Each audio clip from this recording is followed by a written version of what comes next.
હું પંડ્યા આરતી આપ જોઈ રહ્યા છો સ્પાર્ક ટુડે ન્યૂઝ। લોકસભાની ચૂંટણીને લઈને ઉમેદવારો દ્વારા જોરશોરથી પ્રચાર કરવામાં આવ્યો ત્યારે નવસારીની જો વાત કરવામાં આવે તો નવસારી લોકસભા કોંગ્રેસના ઉમેદવાર તરીકે સુરતના ગાંધીવાદી પરિવારમાંથી આવતા નૈશદ દેસાઈએ જાહેર કર્યા છે ત્યારે તેઓએ ગાંધીજીના મૂલ્યોને આવનારી પેઢી અને અનુસરે તે માટે ગાંધીજીના પહેરવેશ ધારણ કરેલ છે। નવસારી શહેરના જૂના થાણા ખાતેથી ઇન્દિરા ગાંધીની પ્રતિમા અને સ્વામી વિવેકાનંદ પ્રતિમાને ફુલહાર સાથે સૂતરની આંટી અર્પણ કરી નામાંકન રજૂ કરવા પગપાળા નીકળ્યા। આ સાથે કોંગ્રેસ અગ્રણીઓ, કાર્યકરો તથા જનમેદની મોટી સંખ્યામાં જોડાયા। નવસારી કલેક્ટર કચેરી ખાતે વિજયા મુહૂર્તમાં ઉમેદવારી ફોર્મ ભર્યું, જેમાં તેમના દ્વારા જણાવવામાં આવ્યું કે સ્વતંત્રતા, સમાનતા પ્રસ્થાપિત કરવાના સંવિધાન સુરક્ષા કરવા અને નવી પેઢીને મહાત્મા ગાંધીનો પ્રચાર પ્રસાર કરવા માટે તેઓએ બાપુની વિચારસરણીના આધારે વેશ ધારણ કર્યો છે। સત્તાના આતંક સામે યુવા પેઢીને આંદોલન કરવા માટે સત્યાગ્રહ કરે તે માટે અપીલ પણ કરવામાં આવી। સારીના મીડિયા પ્રેમીઓ, મીડિયાજનોએ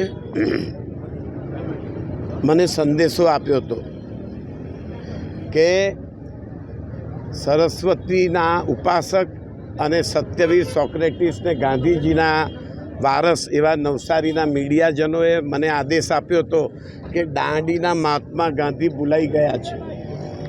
મોદી સાહેબે, પાટીલ સાહેબે મહાત્મા ગાંધીનું નિકંદન કાઢી નાખ્યું છે, એટલે ગાંધી ડ્રેસ પહેરીને ઉમેદવારી કરી છે। દેશની લોકશાહી, સ્વતંત્રતાને બચાવવા, સમાનતા પ્રસ્થાપિત કરવા આ અમારી ઉમેદવારી છે। અમે ગાંધી વંદના કરીને દાંડી યાત્રા કરવા તરફ જઈ રહ્યા છીએ।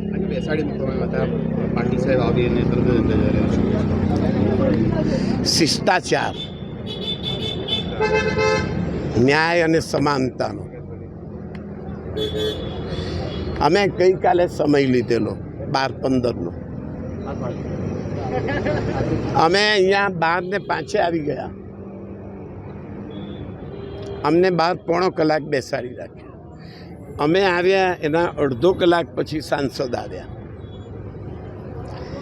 એમને પહેલાં ઉમેદવારી પત્રક ભરાવીને 10 મિનિટમાં એમને વિદાય આપી। અમને 1.25 કલાક બેસાડીને વિદાય આપી 1 કલાક ને 20 મિનિટ પછી। માનનીય TN સેશન સાહેબના વારસ એવા ઇલેક્શન કમિશનરને પ્રણામ અને ગાંધી વંદના।